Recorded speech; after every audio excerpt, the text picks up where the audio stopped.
بسم اللہ الرحمن الرحیم۔ السلام علیکم دوستو۔ دین کا حاصل کرنا اللہ تعالیٰ نے مرد اور عورت پر فرض قرار دیا ہے۔ جب ہم قرآن پاک کا ترجمہ پڑھتے ہیں تو عورت اور مرد کی الگ الگ حیثیتیں، اعمال اور اجر و ثواب کے باب نظر آتے ہیں، لیکن جب علم کا سوال آتا ہے تو مرد اور عورت دونوں پر ہی اللہ میاں نے فرض قرار دیا ہے۔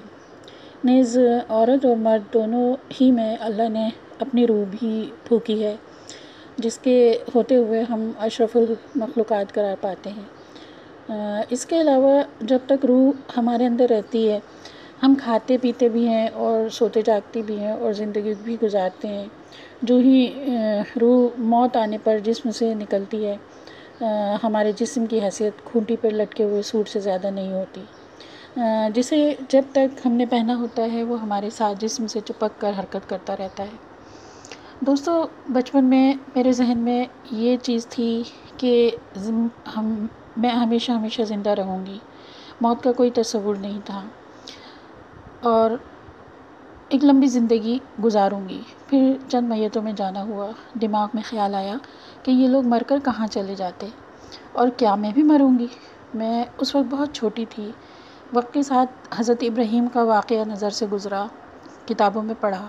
جب ان کے ذہن نے، حضرت ابراہیم علیہ السلام کے ذہن نے یہ بھی جستجو کی کہ رب کون ہے، سوچا سورج ہے تو وہ ڈوب گیا، چاند ہے تو وہ بھی ڈھل گیا، بت وہ تو مکھی نہیں اڑا سکتے تو رب کیسے ہو سکتے ہیں۔ دوستو، کیا آپ کے ذہن میں بھی کبھی تنہائی میں یہ خیال گزرا کہ ہمارا رب کہاں ہے، اسے کیسے پہچانیں، ہم اشرف المخلوقات کیوں ہیں، اور کیا ہم بھی مریں گے اور قبر میں جائیں گے، اور قبر میں جائیں گے تو ہمارا کیا بنے گا؟ اگر نہیں سوچا تو اب ضرور اکیلے تنہائی میں بیٹھ کر سوچئے گا۔ پھر دل نے کیا کہا، ہو سکے تو کمنٹ میں ضرور بتائیے گا۔ چلیں آگے چلتے ہیں۔ آج میں نے اپنے دل سے پوچھا کہ رب نے مجھے اشرف المخلوقات کا ٹائٹل کیوں دیا ہے؟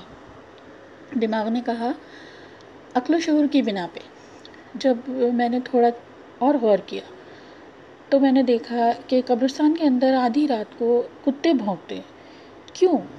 شاید ان کو ماورائی مخلوقات اور مردوں پر عذاب ثواب نظر آ رہا ہوتا ہے، جیسے کہ رسول اللہ صلی اللہ علیہ وآلہ وسلم نے فرمایا ہے کہ عذاب قبر ساری مخلوق کو نظر آتا ہے، مگر کہتے ہیں کہ جن و انسان کو نظر نہیں آتا۔ تو بھلا میں اشرف المخلوقات ہو کر بھی یہاں بے شعور اور کم نظر ہوں؟ کیوں؟ چیل بلندی سے بھی گہرائی میں دیکھ لیتی ہے۔ حد یہ کہ سمندر میں تیرتی ہوئی مچھلی بھی اس کو نظر سے اوجھل نہیں رہتی، اس کی نظر سے وہ اتنی اوپر سے بھی دیکھ لیتی ہے، اور میں اشرف المخلوقات کا ٹائٹل ہونے کے باوجود چند میل دور ہی دیکھ پاتی ہوں۔ کیوں؟ میں تو اشرف المخلوقات ہوں، پھر میرے اندر یہ صلاحیت کیوں نہیں؟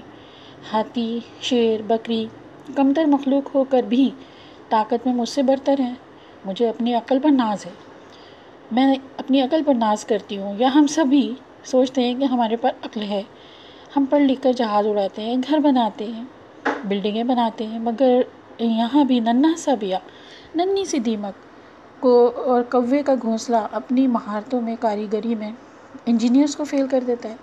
آخر میں اشرف المخلوقات ہوں، مگر یہ پرندے درندے جانور تو مجھ سے زیادہ شعور رکھتے ہیں۔ میں نے سوچا ہاں میں ماں ہوں، میں اپنے بچوں کی پرورش کرتی ہوں، پالتی پوستی ہوں، مگر یہاں بھی بکری، بلی اور میں دیکھتی ہوں کہ دیگر حشرات الارض اشرف المخلوقات کی ممتا کی برابری کرتی نظر آتی ہیں۔ بکری اور بلی اور دیگر جانور اپنے بچوں کی پرورش بڑے ہی پیار محبت سے کرتے ہیں، اور نہ صرف بچوں کی پرورش کرتے ہیں بلکہ وہ اپنے بچوں کی حفاظت بھی کرتے ہیں، وہ انہیں دودھ بھی پلاتے ہیں اور سرد و گرم سے بچاتے بھی ہیں۔ میں تھک گئی سوچتے سوچتے، مگر جب یہ سارے جانور مجھے ایک بڑے سے بلبلے میں قید نظر آئے اور ساتھ میں خود بھی اسی بلبلے میں نظر آئی، تو مجھے ان میں اور خود میں کوئی فرق نظر نہیں آیا۔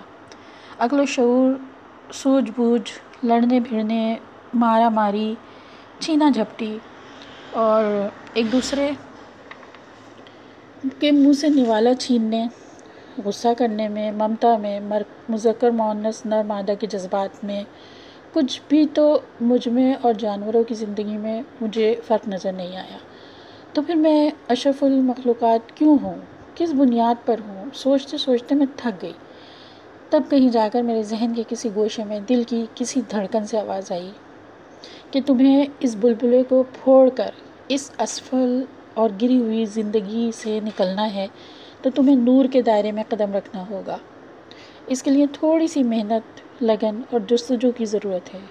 اس کے حصول کے لیے پہلا کام اپنے ارکان اور فرائض، نماز، روزہ، حج اور زکوٰۃ کی ادائیگی کرنی ہوگی، جو جانور قطعی نہیں کرتے، نہ وہ اس کے کرنے کے پابند ہیں، مگر آپ اور میں ہوں، کیونکہ میں اور آپ اشرف المخلوقات ہیں۔ اس کے بعد ایک قدم اور بڑھائیے۔ آپ کے جسمانی وجود کی حرکت ایک دوسرے وجود کے تابع ہے۔ یہ دوسرا وجود اصل انسان ہے۔ جب تک یہ اصل انسان مادی وجود کو سنبھالے رہتا ہے، جسم حرکت کرتا رہتا ہے۔ جب اصل انسان مادی وجود سے اپنا رشتہ توڑ لیتا ہے تو یہ جسم محض ڈیڈ باڈی ہو کر رہ جاتا ہے۔ دوستو، انسان اور حیوان میں اگر کوئی فرق ہے تو یہی ہے کہ انسان کو اللہ تعالیٰ نے اس لیے تخلیق کیا ہے کہ انسان اپنے اصل جسم یا روح سے واقفیت حاصل کرے۔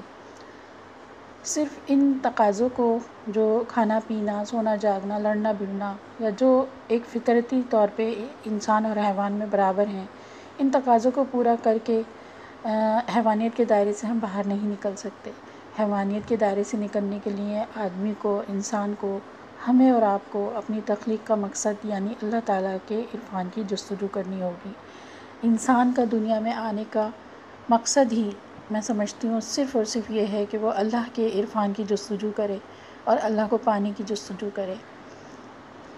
بس یہی مقصد حیات ہے۔ اللہ پاک ہمیں اور آپ کو اپنے مقصد حیات میں کامیاب ہونے کی توفیق عطا فرمائے۔ آمین۔